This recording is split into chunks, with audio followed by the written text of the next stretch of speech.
Hey guys, good afternoon. This is Wednesday afternoon. This is actually the second take of this recording. I had to stop this a few minutes ago. You're looking at your writing assignment, so this should jog your memory. You need to go check in RenWeb and on Google Classroom. You can see the assignments that you've turned in and that you haven't. See if you've gotten your stuff done. You can always ask me. I'll go back and check. It's sometimes a little easier for me to go through the grade book than it is for you, so I understand that. I have not finished grading everything from the last 2 weeks, and I'm being purposeful about not rushing you guys. Everything that I've assigned since last week, unless it is specified on your assignment, is due by Friday at midnight. That's an extension on some projects that pretty much causes you to finish on time for 1 Thessalonians 4 writing assignment. I hope you guys are doing well. Please make a point to check in with me. I've heard from about 6 or 7 of you guys, either through parents or through emails or online. Just want to see how everybody's doing. But hit me up and keep up with your work. Thanks for you guys who are making an effort to do that. I know some of you guys are checking with me every couple of days, and that's fine. I will answer your questions as quick as I can, and I appreciate the fact that you're working on these things. So let's go through these notes really quickly. I don't want to wear you guys out. So here we go. 1 Thessalonians 4 and 5. We're going to pick up towards the end of this book. All right, 1 Thessalonians 4. Paul has encouraged the Thessalonians since they are already living lives that support their gospel testimony. We've seen that in the first 3 chapters, especially chapter 1. These guys are in good shape spiritually. Their works are good, and they are admired throughout the region. They've gotten a reputation for themselves, which is a good reputation. People know about who they are. And so Paul brings up like this part where we're going to look at the will of God. Paul's going to bring up this so he moves them along in them being conformed to the image of Christ, them being more made holy. Okay? And he says it this way, it's the will of God, your sanctification. And I just want to like kind of pause right here for a second and say, listen, for those of you guys who wonder about the will of God for your life, Scripture does not get into the specific details of does he want you working at America Home Shield or does he want you working at Walt Disney Studios or something, or does he want you to have 6 kids, 7 kids, or 19 kids and start your own reality TV show. That's not really what we're looking at or we're ever going to find if we look for those kind of things in 1 Thessalonians 4 and 5. And so some of you guys are like, well, is it God's will for me to date this guy? No, he's not going to say that in Scripture, but don't do it. I'm kidding. Just be smart. But here's where God is pretty clear about making his will known. There's probably about 3 major areas where God says, look, this is what I want for you. The first one is obviously, if you're not a Christian, he wants you to become a Christian. That's talked about in John 6. The way to follow the will of God is to believe on him who God has sent. That is a paraphrase from John 6. Jesus is talking about, like, what is God's will for people? He wants people to believe in him. That's part 1. For the Christian, then, there's 2 more parts of God's will. Number 2 is, we find that in the Great Commission. Jesus commands his disciples directly, therefore, all authority on heaven and earth has been given to him. Therefore, go and make disciples, or as you are going, be in the process of deliberately making disciples, baptizing them in the name of the Father, and the Son, and the Holy Spirit, teaching them to obey all I've commanded. So that's part 2. You've got part 1.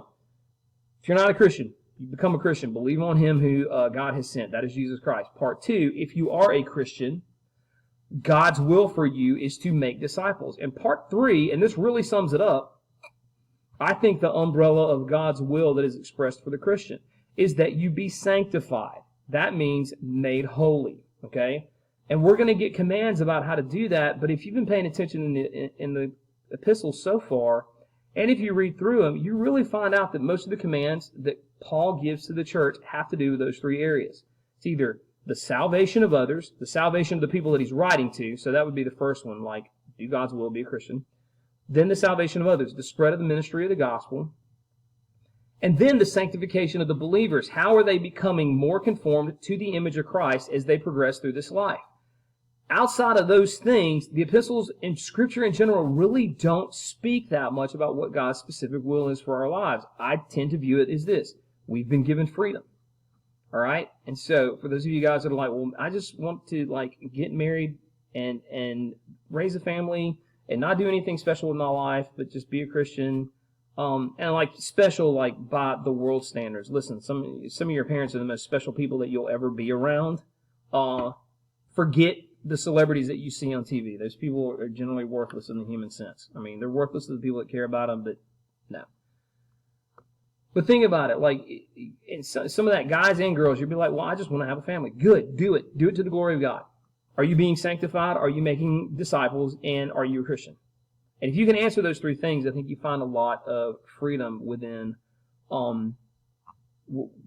lot of freedom for what God's heart is for His kids. Now, the commands that involve our sanctification are given so that we're set apart from non-believers and that we live lives that please God. Not to avoid non-believers, but to witness to them. You want to interact with people who don't think and act like you. Paul specifies that in 1 Corinthians 5. He doesn't want to pull us out of the world.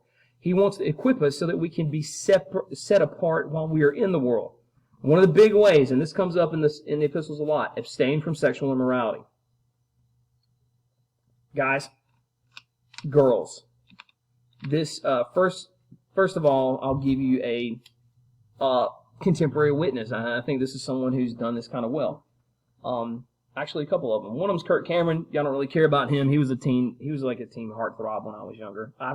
Not to me, but to the girls that I went to high school with. But it was known very clearly that he and his wife abstained from sexual immorality, or at least lived a consistent witness of abstaining from sexual immorality until they were married, and that was his reputation. Tim Tebow is our obvious modern example. And people make a big deal about that.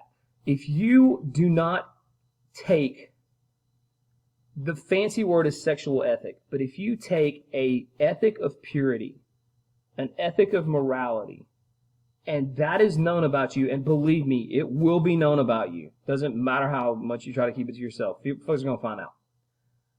That reputation is going to carry with you, and it's going to be a witness to those around you. It involves two things, especially it involves your body, so you want to control your body in holiness and honor. It also involves your mind. Passions of lust happen in the mind and the heart. All right? And so this echoes back to Jesus's this echoes back to the Sermon on the Mount, where if you lust after a woman or a guy, that you are guilty of committing adultery. So this involves the heart and the body and the heart and mind. Okay? Curiously enough, number 3, the third point here, Paul says, don't wrong each other in their matter. Not just directly how you treat each other, but the fact is that if you are involved in any kind of immorality, and really blanket sin, you're going to affect others more than just yourself. Your sinfulness is going to have an impact on the people that you are around. And the closer you are to them, the more it will affect them. That is just the nature of sin in general. But Paul makes a special case for sexual sin. While we are under grace, while we are forgiven for these things, God does call us to holiness. So these are not conflicting commands. We are under grace. Our sins are paid for, but as we move towards our final realized salvation, we are called to being holy like God and pursue the things that are of Him. Take special note of this. This will be on your test. The will of God, the sanctification for the believers. We will definitely know that. And about the abstaining from sexual immorality. That will be on your test. This is part 2 of the same thing. So since you're doing so good, Paul says, continue in brotherly love. You want to keep doing what you're doing. When Paul says, anytime you see somebody say continue in Scripture, it means you're doing a good job. Keep on.